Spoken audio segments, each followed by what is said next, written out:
పెద్దయినా నేను నీ పంట కొనుక్కోపోయేది. సంతోషం అయ్యా. ఒక బస్తాకి ఎంత ఇస్తున్నారయ్యా? బస్తా 80 కేజీలే కదా. 1200 తీసుకో. 1200 పెట్టుబడి కూడా రాదయ్యా. నాకు కూడా అది పెట్టుబడి. మార్కెట్లో రేట్లే లేవు.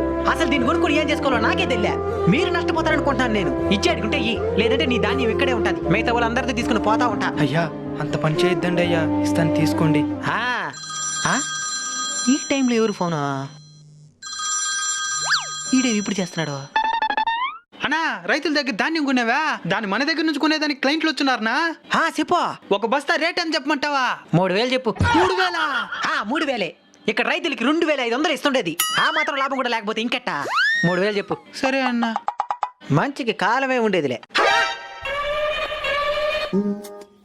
ఇనేనవా? సరే వాళ్ళ బస్తాలను ఒక రేటుకి తీసుకున్నా, మీరు ఎక్కువ రేటుకి తీసుకుంటాను కానీ. ఒక బస్తాకి ఎంత ఇస్తావో? వాళ్ళందరికీ 1200 కదా. నువ్వు 1205